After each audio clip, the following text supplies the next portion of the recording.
Nagpalang araw mga kap, muli po yung likod, General Orayon. Lady Orayon. Lady, yung activity natin ngayon. Samahan niyo po kami maglipat ng langgot or talbos ng kamote. Tara, sama kayo. So ayan mga kap, bali, bago nga pala tayo mag-harvest, maglilipat muna tayo ng langgot. Ano ba yung langgot? Ito yung talbos ng kamote.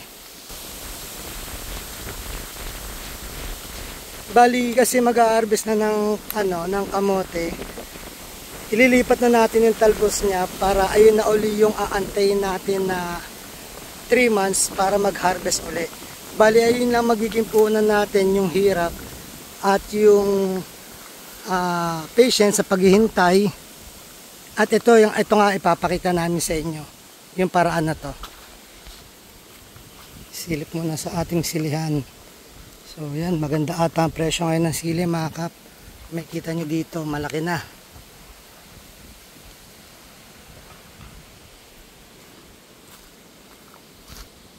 Ito mga kap, may bulaklak. May bulaklak na, may bunga pa.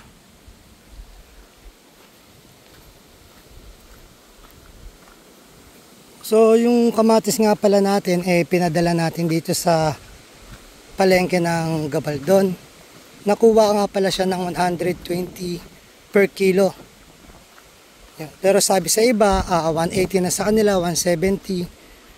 So dito kinuha sa akin ng 120, pero okay lang yon. So ito nga yung mga kamatis natin. So ilang araw lang mag-harvest na. So para okay lang na mababa nila makuha sa atin, para kapag binenta nila, mababa rin yung kukunin ng mga consumer. So wala nang dinaanan na ibang ahente para magtaas yung presyo. So effective yung ginamit na trap para sa mga insekto. Yan nga, andito yung kamatis, naglagay pa rin tayo dito sa kabila ng mga siling Taiwan. So ito nga, medyo malalaki na yung kamatis natin.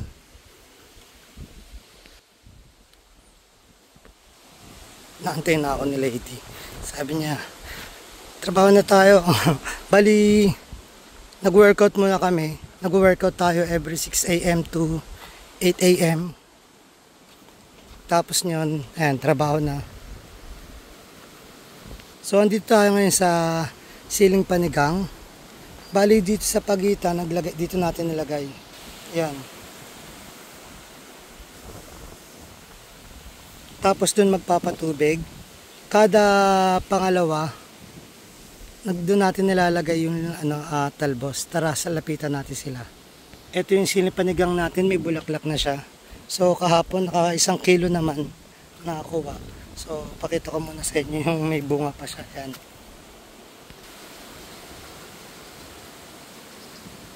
Bali waiting tayo sa pagtubo uli ng nasa katawan niya. Katulad nito. Makarecover.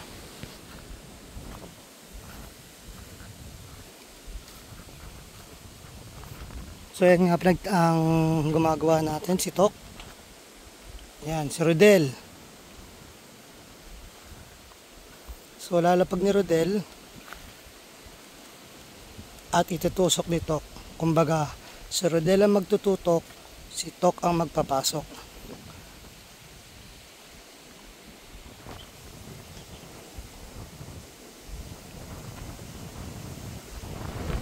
So ito yung paraan namin ng pagtatanim, o ito ang paraan ng pagtatanim ng kamote.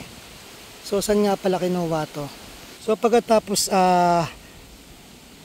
gamitan ng machine ng lupa, ito naman ginagawa ni Milen. Yan. At si Rick.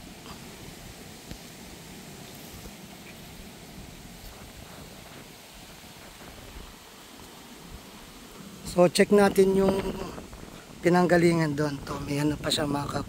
May bunga pa.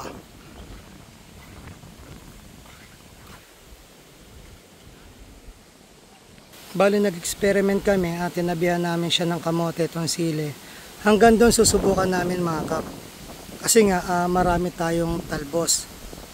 Second, subukan natin para kung tatakpan niya itong ilalim ng kamote, hindi na siya dadamuhin.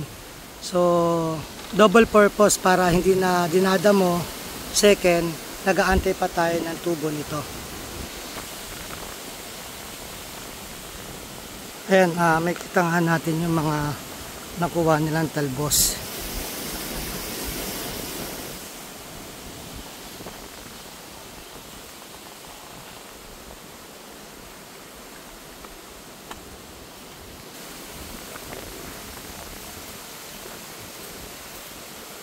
So, ito ang ginagawa ni JM. Ayan.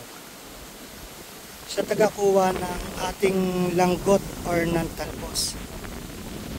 JM, para masabing ito yung itatanim, ano ba yung criteria niya o para masabing ayan ang dapat kunin? Dapat po may mga ugat na po dito. Ayan po. May mga ugat siya na dapat. Po. Kaya lang po, kahit ganyan lang po kahaba. Hindi ba pwedeng sagarin ko dun sa sa pinaka-ilalim?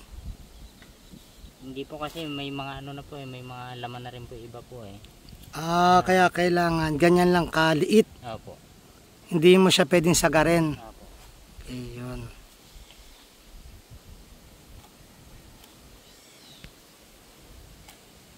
Opo, ganun po. Okay, so kailangan pala ganyan, may ugat na siya makap.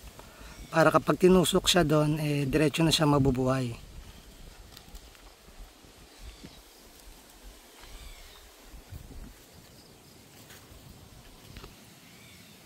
Nakalabas na. So mag-sample tayo mga kap.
So kailangan matabunan natin yung ugat ng lupa. So kung mapapansin natin mga kap, dun pa lang sa ibabaw yung nakukuhanan nila.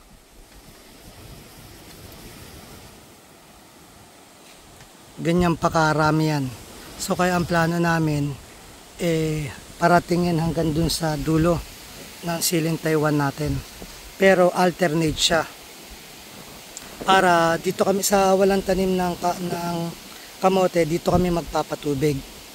Tapos ang papasok na tubig dyan, may hila lang.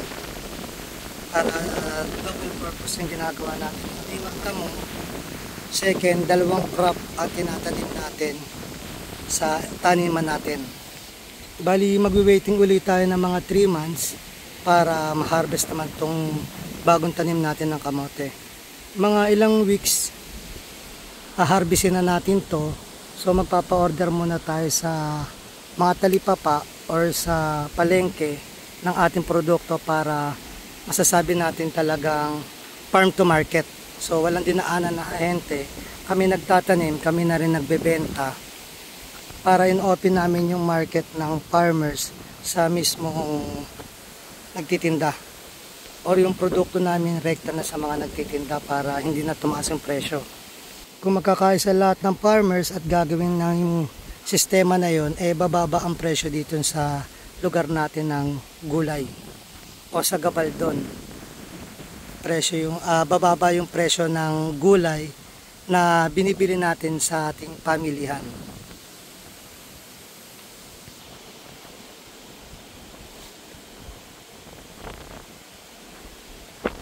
Muli po ang inyong lingkod, General Orion. Lady Orion. At taos puso po nagpapasalamat sa inyo na walang sawang panonood sa aming mga video.